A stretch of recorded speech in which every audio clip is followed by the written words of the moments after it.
The Wars of Religion, 1560 to 1648. Please note that the English Civil War, which is down on the bottom right-hand corner, we will not cover until another unit. That cannot get that picture to be removed, but we are covering that not as a war of religion so much, but as a political thing in a later unit. Key concept. Key concept. Okay, so from 1560 to 1648, due to the Protestant Reformation, a series of wars would be fought largely over those religious issues. Spain, of course, was one of the main instigators, was seeking to squash Protestantism all throughout Western Europe, as well as try to stop the spread of Islam in the Mediterranean region, which they had been doing since Spain was united under Ferdinand and Isabella. French Catholics also will seek to squash the Huguenots or the Huguenots, the Protestants living in France. And the Holy Roman Empire also sought to reimpose Catholicism throughout those Germanic principalities.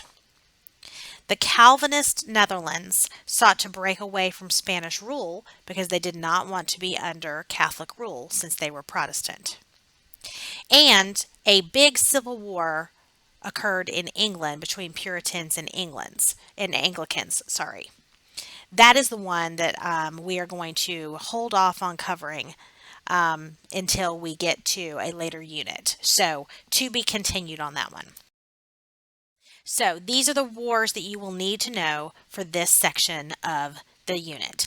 The Dutch Revolt against Spain, the Spanish Armada's attack on England, the French Wars of Religion, as well as the 30 Years' War. The 30 Years' War is the granddaddy of all of the wars of religion.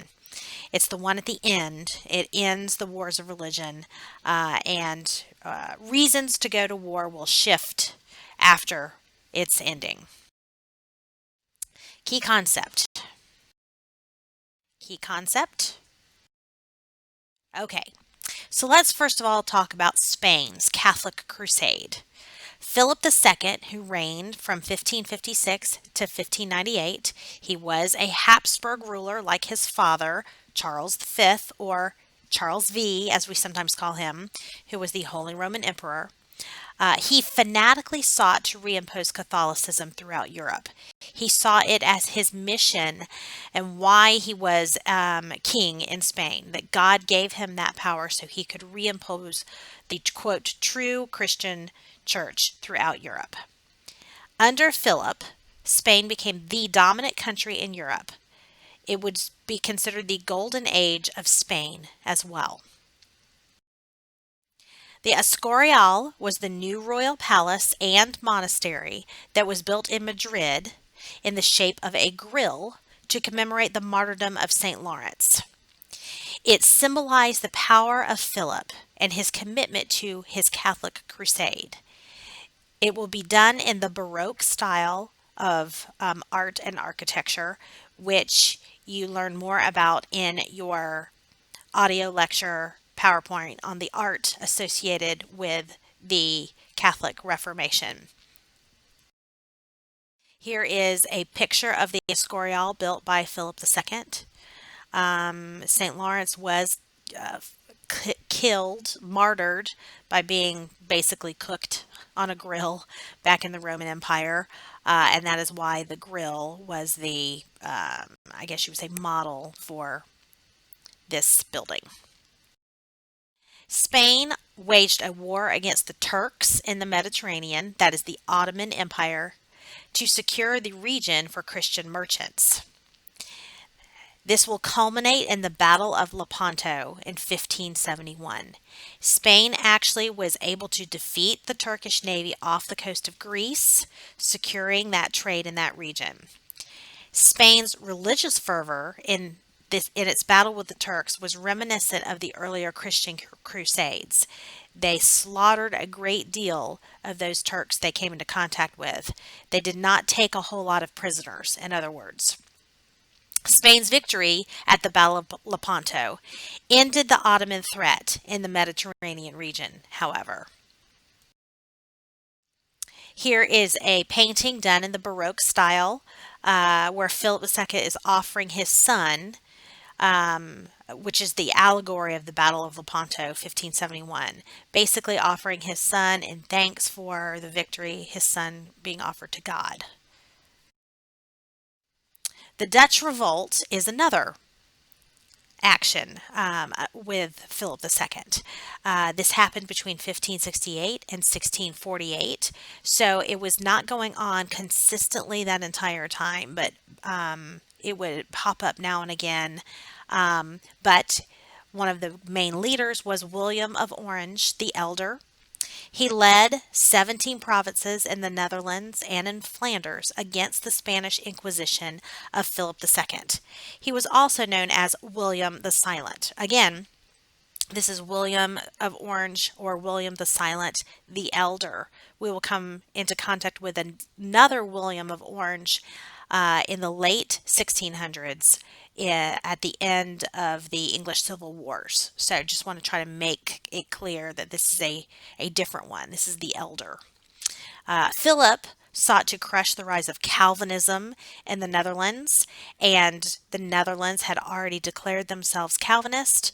So William the Silent, Prince of Orange, saw this as an opportunity to not just get religious freedom, but also to get independence politically from Spanish control. This will result in the creation of the United Provinces of the Netherlands, formed in 1581, aka the Dutch Republic. The Dutch Republic will receive aid from England under Elizabeth I, who was a Protestant queen. She will do this not necessarily because she, cares so much about their religious freedom, but because it will ultimately hurt Spain and help them to decline in power while England is trying to increase its power. This will be a major blow to Philip II of Spain's goal of maintaining Catholicism throughout his empire. The Spanish Netherlands, the other half that remained under his control, is what is now modern-day Belgium. Those 10 southern provinces will remain under Spain's control for several more generations. But the United Provinces of the Netherlands, aka the Dutch Republic, will be independent as of 1581. The Dutch closing of the Scheldt River resulted in the demise of Antwerp as Europe's commercial center that we talked about in a previous unit. And it will result instead in the rise of Amsterdam as the major banking power as we move into the late 16th and early 17th century. Here is a map of the Dutch Republic.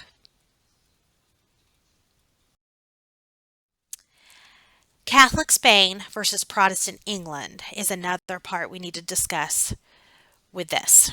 Queen Mary Tudor, who had been the eldest daughter of Henry VIII, also daughter of Catherine of Aragon of Spain, the one that had been ditched by Henry VIII. Remember, when he ditched her mother, he also ditched her pretty much.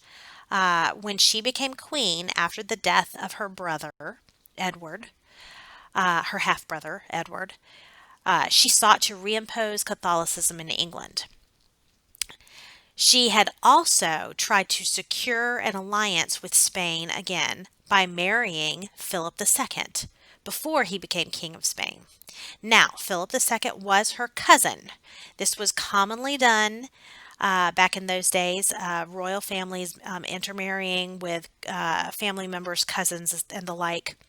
But this was a concern to many of those English Protestants because, of course, if she and Philip had an heir, that heir could be the heir to the throne of both Spain and England. And of course, this would mean that perhaps England could become subject to Spain. And this was one of the reasons why those Protestants fought so hard against Mary when she tried to reimpose Catholicism, especially after marrying Philip. She was very unpopular with the English people as a result. When she died, her other half sibling, Queen Elizabeth I, came to power. Remember, Elizabeth was the daughter of Henry VIII and Anne Boleyn. She reversed Mary's course via the Elizabethan settlement, discussed in an earlier lecture. Elizabeth also later refused Philip's request for marriage. After Mary died, Philip II tried to maintain a kind of control over England, subjecting it to Spanish authority by approaching Elizabeth for a marriage alliance.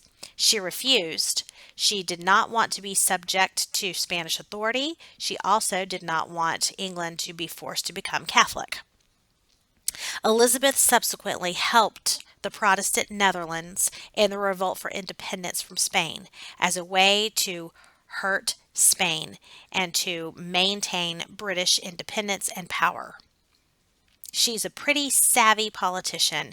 She is a politique, or as we will talk about later, somebody who is very Machiavellian, who maintains the stability of their state at all costs. In 1587, Elizabeth ordered the beheading of the Catholic Mary, Queen of Scots, as well, another cousin of hers, who had been the Queen of Scotland. She was concerned that there were Catholic plots against her power in England, against Elizabeth's power in England. And these Catholic plots were, of course, sort of rallying around this Catholic Mary, Queen of Scots, saying that she should be on the throne after the death of Mary Tudor. She will be beheaded after being imprisoned in the Tower of London for several years, and that will end the Catholic plots against Elizabeth's reign. Philip, however, sought revenge for England's support for the Dutch in their revolt against Spain. He also sought to make England Catholic again.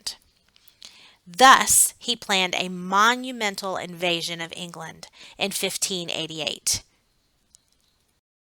Be the Spanish Armada. Spain's attempt to invade England, however, ended in complete disaster. I'm going to put a link to a video about the Spanish Armada in the module so you can check it out yourself. Much of Spain's navy lay in ruins during a raging storm as they attempted to invade England through the English Channel. As well, the effectiveness of England's smaller but better armed navy made England victorious. The smaller ships were able to maneuver around better, and they were able to outmaneuver the larger and less seaworthy Spanish ships. This, of course, this victory of England and their ability to defend themselves against a Spanish invasion signaled the rise of England as a world naval power. Here is a painting of the English victory over the Spanish Armada in the Battle of Gravelines. The painting was painted almost 300 years later on August 8, 1858. It was done by Philippe Jacques de Loutherbourg. The route of the Armada can be seen above also in the map on the left. This is a portrait of Elizabeth I, and it was done to commemorate England's victory over the Spanish Armada. Note Elizabeth's right hand is on the globe, symbolizing England's rise to become an international power. And over her right shoulder, on the left-hand side of the painting, you see the battle in the background showing the victory of the British ships over the Spanish ships. Over her left shoulder, you see the darkness as the storm approaches. The British called the storm that whipped up and smashed many of these Spanish ships against the rocks on the coastline of England the Protestant wind, that God was willing England to remain a Protestant nation under a Protestant queen, Elizabeth I. Key concept.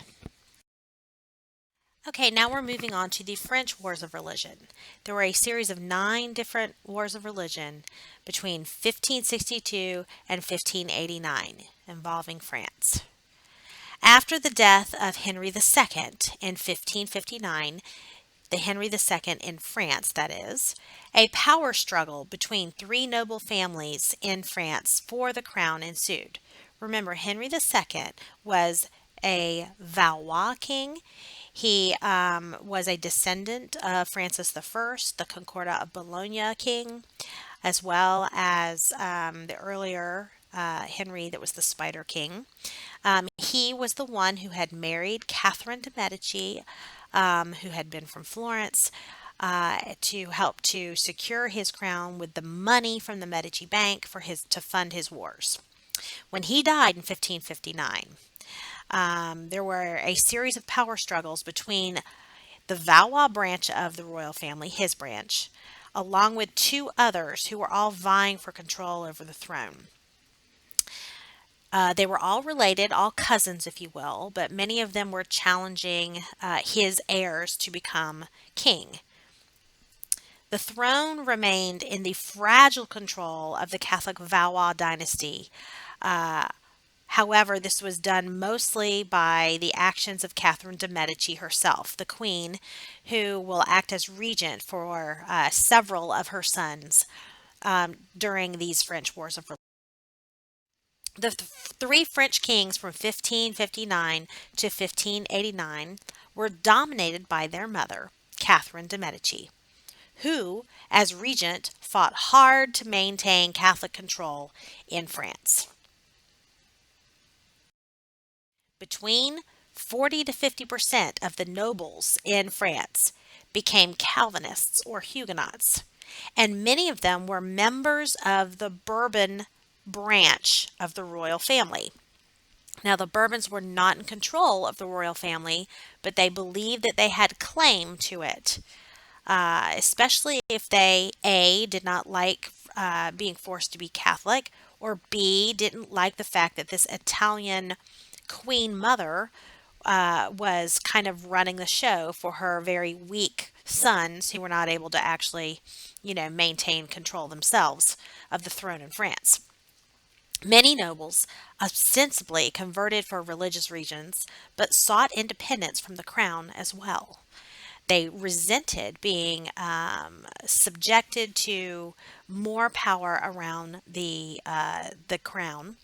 Of course, remember this was something that those new monarchs had started doing, repressing the power of the nobles and increasing the power of the central monarchy. So they resented that had been going on for several generations. A resurgence of feudal disorder in France resulted, meaning the nobles were starting to fight back. The Bourbons, the Bourbon family, were next in line to inherit the throne if the Valois did not produce an adequate male heir. And so they, of course, were going to challenge the Valois as a result of that. The ultra-Catholic Guise family was yet another branch of the royal family that was vying for control of the crown. They were strongly anti-Bourbon, and for a while they will ally with the Valois. The fighting began in 1562 between the Catholics and the French Calvinists, the Huguenots.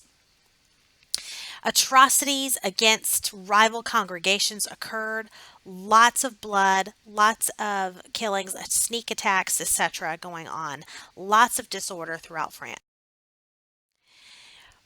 Many folks argue that a peak in the fighting happened at the St. Bartholomew's Day massacre that took place on August 24th, 1572.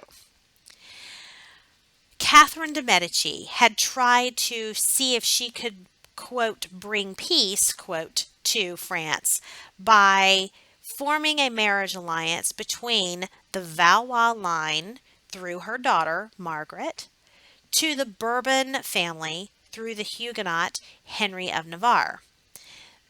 Now, was she really sincere in this? Not really. She had earlier been allied with the Guise family that were anti Bourbon.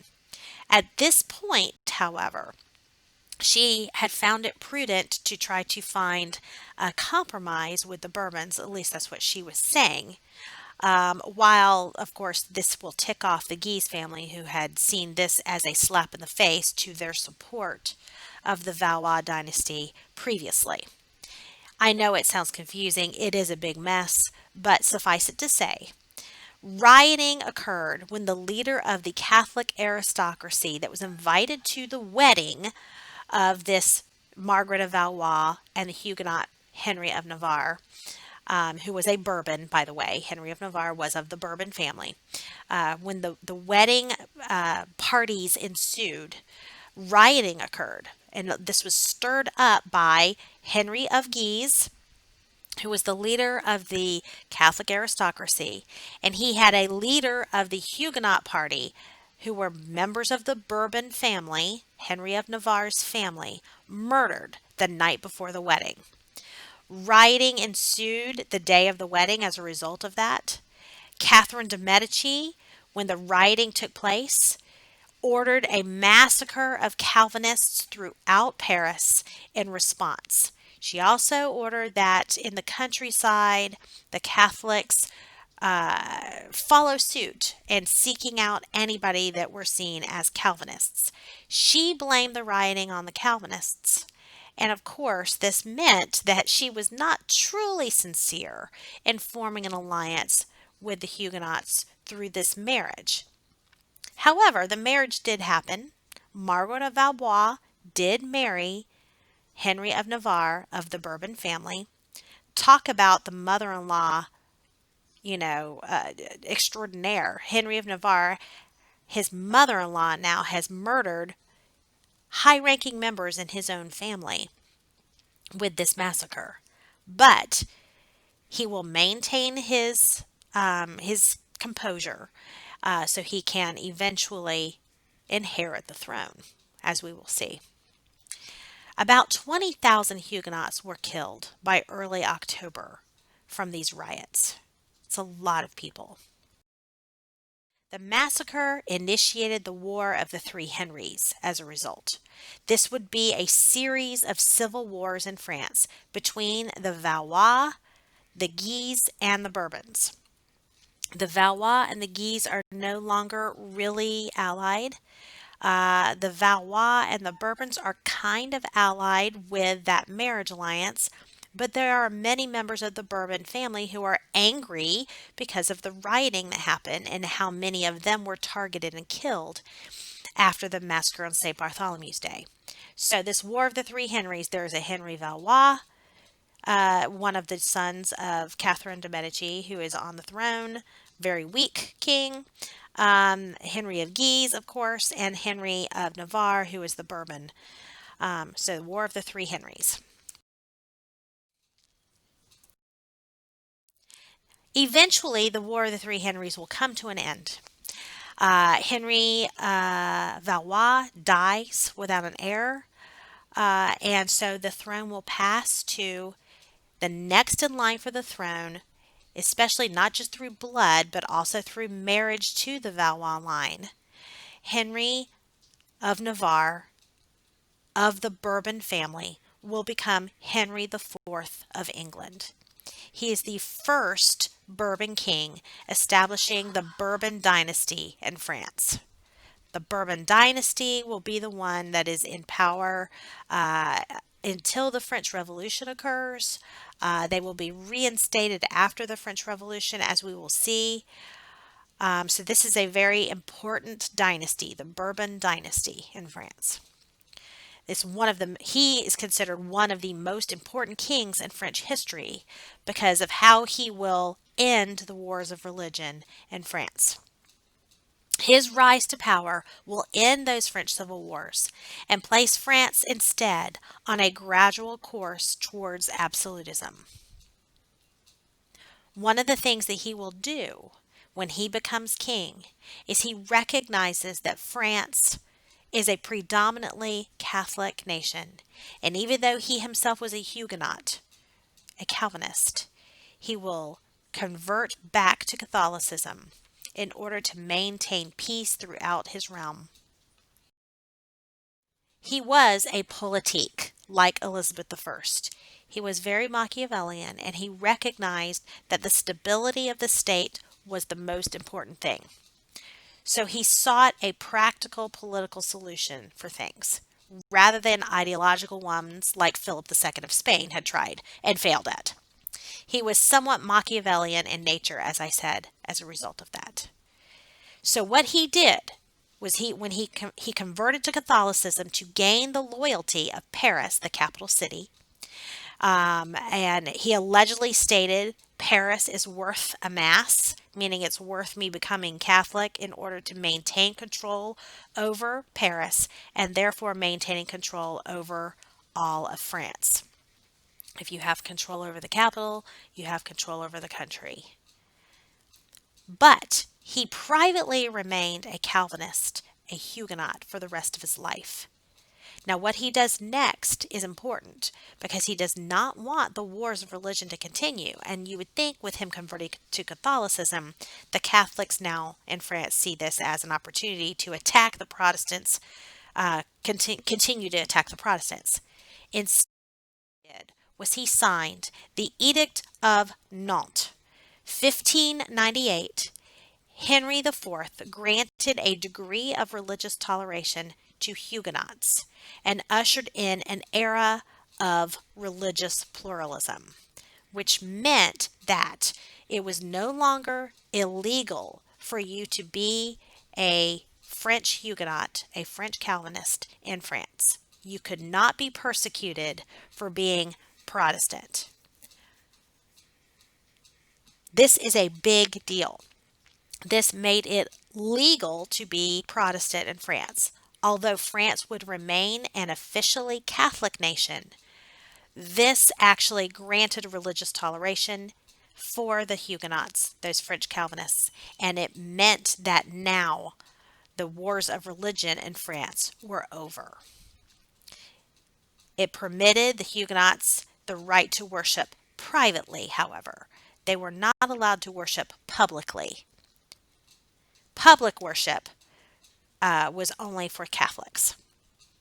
Huguenots were not allowed to worship at all in Paris and other staunchly Catholic cities either, but at least it was a step in the right direction towards religious toleration.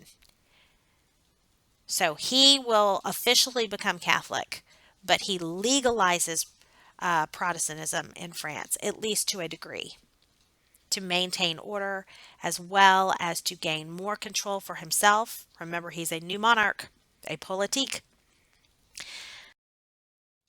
This will also give Huguenots access to universities, to public office, and the right to maintain some of their 200 fortified towns in western and southwestern France for self-protection.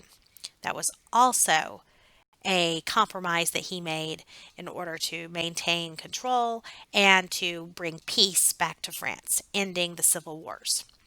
In reality, the Edict of Nantes was more like a truce in the religious wars rather than a full recognition of religious toleration. Nevertheless, the edict gave Huguenots more religious protection than perhaps any other religious minority in Europe, thus ending the wars of religion. And key concept. Now we're going to get to the 30 Years' War. This is the most important war of the 17th century. First and foremost, we need to discuss that this was a result of the failure of the Peace of Augsburg that had earlier been declared in 1555. You may recall that this was an agreement that had given German princes the right to choose either Catholicism or Lutheranism as the official religion in their Germanic states within the Holy Roman Empire. The truce in Germany lasted for 60 years until factionalism in the Holy Roman Empire precipitated a cataclysmic war, the 30 Years' War. Here's the Holy Roman Empire about 1618. Now, there are 4 phases of the war, and we're going to go through each of them. The first one is known as the Bohemian Phase. Ultimately, it's the defenestration of Prague that triggers the war in 1618. It starts in Bohemia. The people of Bohemia, they had been electing the prince in their region, and the prince that they had recently died, and the nobles came together to decide which one amongst themselves, normally was the process, would be the next prince in Bohemia. But they were very concerned about a threat from the south from the Ottoman Empire that was encroaching upon southern European territories. So, because of that concern, they wanted to have a strong leader so they could perhaps have more military protection against an Ottoman threat. So, they asked the Habsburgs in the Holy Roman Empire to become or to give them a family member to become the prince in Bohemia, thinking that they could maintain themselves as Protestant, which they had under the Peace of Augsburg. But by allowing a Habsburg to become the prince of Bohemia, that Habsburg wanted to make Bohemia Catholic. Remember, Peace of Augsburg, his region, his religion.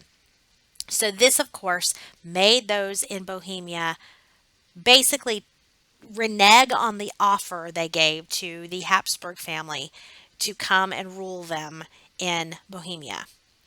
When they reneged on that offer, the Habsburgs got angry. They sent a representative as well as a papal delegate, since they had close ties to the papacy, to the city of Prague, which was the capital city of Bohemia, to try to force the electors in Bohemia to accept Habsburg rule, which they had offered initially in the first place. Those electors in Bohemia, those nobles in Bohemia, refused to kowtow to the Habsburgs and to the papacy, and they ended up throwing those delegates out of a window. That's why it's called the defenestration of Prague. Fenestra is the word for window. So throwing someone out the window is defenestration. It's another one of those 50-cent words you can tell your parents about. Anyways, this, of course, will trigger a war.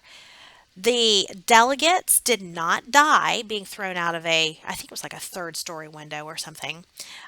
Instead, they landed in a pile of manure, which softened their fall.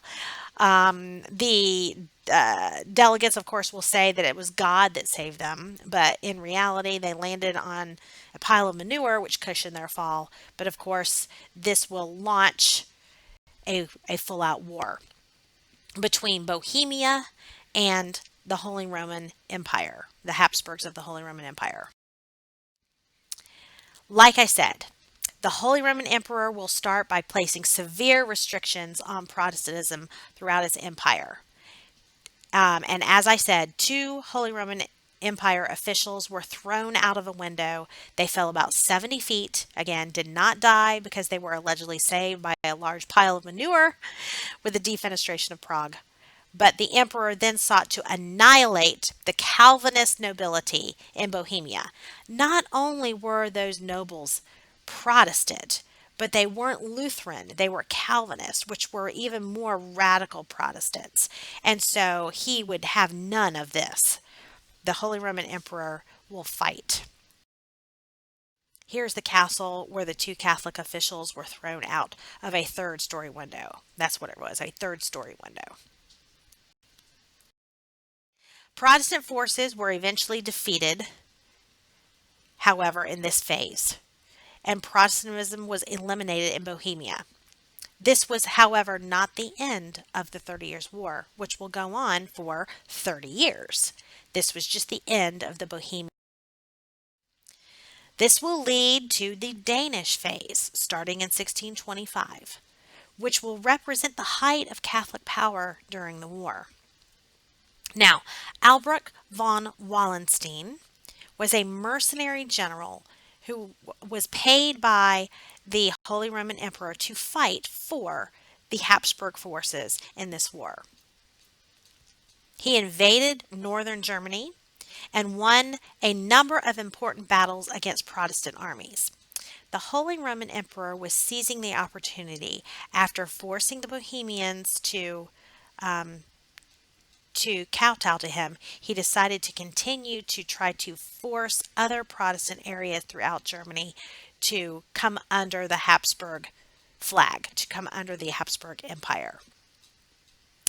And for a while, he was successful due to Wallenstein's military expertise. This will result in the Edict of Restitution of 1629, where the Holy Roman Emperor declared all church territories that had been secularized since 1552 under the Peace of Augsburg, reinforced under the Peace of Augsburg in 1555, to now be restored to the Catholic Church. This will launch a third phase of the war. This is when other countries in Europe take note of the Habsburg family trying to grab more territory in Central Europe. These other nations are concerned over the growth of Habsburg power because the balance of power in Europe by this point is shifting way too heavily in favor of the Habsburg family. Remember, the Habsburg family doesn't just dominate Central Europe through the Holy Roman Empire, but they also control the Spanish crown. So, this will make other nations decide that they will get involved in this war to try to stop the growth of the Holy Roman Emperor and stop reduce the influence, if you will, of the Habsburg family. Balance of power is the motive here. So the Swedish phase begins in 1629, goes to 1635, where under the leadership of a Swedish king and general, the Protestants will liberate territory that they had lost during the Danish phase of the war, the previous phase. Gustavus Adolphus was the king of Sweden. He reigned from 1611 to 1632. And he will lead an army of Protestant Swedish forces that will push back Catholic forces in northern Germany all the way back to Bohemia, liberating all those territories that had just been won by General Wallenstein in the Danish phase. This will end the Habsburg hopes for reuniting the Holy Roman Empire under one direct rule of the Holy Roman Emperor. Gustavus Adolphus, however, was later killed in battle, and so ultimately this will lead to the need for another phase to happen in order for the Habsburgs to continue to be pushed back. Gustavus Adolphus, king of Sweden, at the Battle of Breitenfeld, which happened on September the 17th, 1631. He will later die by his injuries that he had suffered in said battle. In response, the Holy Roman Emperor reluctantly annulled the Edict of Restitution. The Swedish army was then defeated by the Holy Roman Emperor in 1634, however. France now feared a resurgence of Catholicism in the Holy Roman Empire, but really, since France was a Catholic nation, what they really feared was the growth of the power of the Habsburg family in Central Europe, right on their border, since France and those German principalities shared a border. Especially since to the southern border of France they had the Spanish Habsburgs to contend with. So, in true Machiavellian fashion, in order to maintain their own power, the French kings needed to reduce the power of the Habsburg family. Now we need to talk about the French phase, this last phase of the war between 1635 and 1648. The French actually had gotten involved in the Swedish phase of the war, giving funds to Gustavus Adolphus and the Swedes in their fight against the Holy Roman Empire. They were not participating outright fighting, but they were funding it because they were concerned over the power of the Holy Roman Empire growing. The Habsburg family being both on their eastern border in Germany and on their southern border in Spain concerned them. So, in order for the French monarchy to grow in influence and power on the world stage, they really needed to try to diminish the power of that Habsburg family. And the growth of the Habsburg power because of victories in this war concerned them. That's why they donated money to the Swedish phase. And now, after the Swedish phase is over, why they get involved themselves. Now, Louis XIII was on the throne in France. As one of the Bourbon kings. He had a very influential man named Cardinal Richelieu that was his chief advisor. Cardinal Richelieu was a cardinal in the Roman Catholic Church, one of the highest ranking clergy members in the Roman Catholic Church. And his liege lord is supposed to be the Pope since he is a cardinal. However, as the advisor to the king, Cardinal Richelieu saw it as his goal to build the power of the French monarchy. And ultimately, that will make Cardinal Richelieu make a pragmatic decision to send French forces directly in to attack the German Habsburgs and support the Protestant forces to defeat the Holy Roman Emperor. France will then ally with Holland, Sweden, and Finland and the German mercenaries to defeat the Holy Roman Emperor in this last phase of the 30 Years' War. Richelieu's policies reflected that Catholic France's paramount diplomatic concerns were chiefly political, not religious. Thus, he can also be seen as a politique, recognizing that to build the power of France, they need to reduce the power of the Habsburgs. And even if that means that they, as Catholics, are supporting the Protestants against other Catholics, the Habsburgs, then that's okay. This shows you that by the French phase of this war, this was no longer a war of religion. This instead was a war about politics and the balance of power. In order for the French nation to become more powerful, the power of the Habsburg family needed to be reduced. Had the Habsburgs won in Germany, France would have been confronted with a more powerful German state on its eastern border and still contending with the Habsburgs on the throne in Spain to the southern border. This is why it was imperative that France get involved on the side of the Protestants, even though France was officially Catholic. Ultimately, this will end in the French being victorious against the Holy Roman Emperor, and the war will come to an end finally. Here is Cardinal Richelieu, a painting that was done in 1637, showing him in his red robes. I actually have a little action figure of Cardinal Richelieu in this very outfit in my classroom on top of my file cabinet if you want to take a look at it sometime. Anyhow, finally the war comes to an end with the Habsburg forces being defeated thanks to the French coming in and in the French phase and finally defeating them. This, of course, will renew the Peace of Augsburg, but the Treaty of Westphalia, as the new treaty ending this war, will also add Calvinism as a politically accepted faith throughout Central Europe. So it is still whoever's region, his religion, but now Calvinism, not just Lutheranism, is a Protestant alternative that had to be recognized throughout Germany. In effect, the Treaty of Westphalia that ends the 30 Years' War ends the Catholic Reformation in Germany. It also guaranteed that Germany would remain divided politically and religiously for centuries.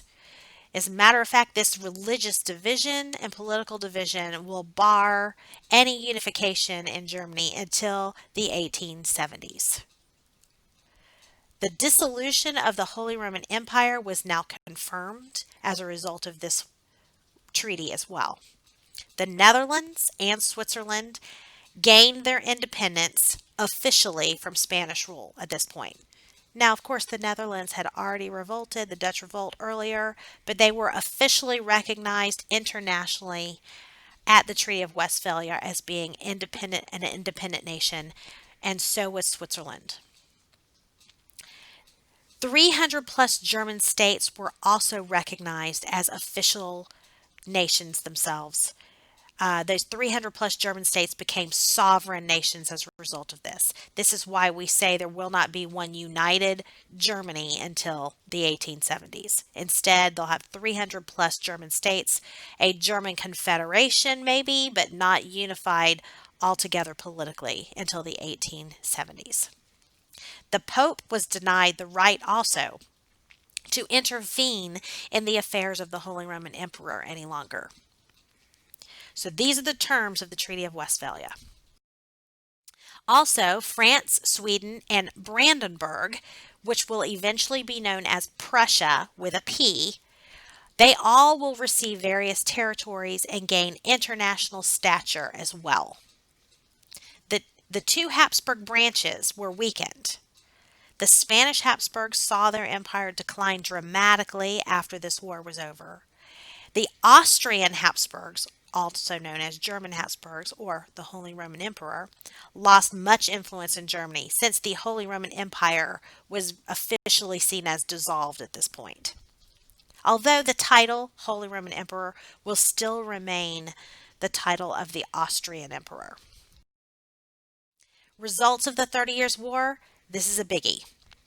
Germany was physically devastated. About 1/3 of the population had died in this war, and as high as 50% in certain areas. So it will take a long time to recover physically from that. Germany also was further divided by the decline of the Holy Roman Empire. Remember the 300 plus German principalities all recognized now, so more division rather than more unity will bar German unification from happening anytime soon. It ended, however, the wars of religion in Europe. It also marked the beginning of the rise of France as the dominant European power. It also accelerated the continued rise of England, the Netherlands, and of Prussia, which had been known as Brandenburg before. We'll talk more about that as we move into future units. The balance of power diplomacy emerged in Europe as well. From this point forward, wars will be fought over balance of power, not over religion. Thus, the 30 Years' War with the Treaty of Westphalia ends religious warfare and starts the idea of balance of power politics being the motives for why nations go to war. And that is the most significant thing. And this is a turning point in European history. This shift away from religious wars being fought and a shift towards balance of power politics determining motives for going to war. This will be the same throughout the rest of this course. The reason why nations go to war has to do with balance of power politics. Here is the Holy Roman Empire in 1648 with all of those little tiny German principalities.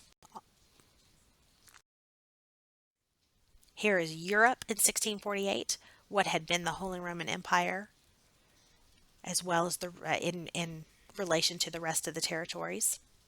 You see where the red line is through Austria. And involvement in the 30 Years' War, different countries being involved at different times. Sometimes the 30 Years' War is considered the first international war, if you will, because all these different nations get involved at some point, fighting either against the emperor directly or indirectly, or fighting directly or indirectly for the emperor, meaning the Holy Roman Emperor. Population loss in Germany during the 30 Years' War, you can see here the hardest areas hit are those in the darker colors. And of course, a memory device for the Treaty of Westphalia is F-chip. The end of the wars of religion. France emerges as Europe's most powerful country. Calvinism added to the Peace of Augsburg. The Holy Roman Empire effectively destroyed. Independence for the Netherlands and Switzerland. And Prussia emerges as a great power. By the way, if it had not been for France's support of the Protestants and the defeat of the Holy Roman Emperor in this war with the French Phase, the Bourbon family would probably never reach the point of the height of power that they will under Louis XIV, who becomes an absolute monarch. Okay, so check out this Tom Ritchie video. Follow this link for more specifics on how the 4 phases of the 30 Years' War happened. It is actually really good, and it encapsulates it really well in like a 15-minute video. So I advise you to watch this. It'll help you understand it a little better, and it'll explain the different phases. This actually was the document-based question 2 years ago on the AP exam, was about the 30 Years' War and whether or not it was a religious war or not. Based on the documents, you could argue it whichever way, but it's kind of interesting that it became a major, focus of the exam back in 2018. So anyway, check it out. Thanks.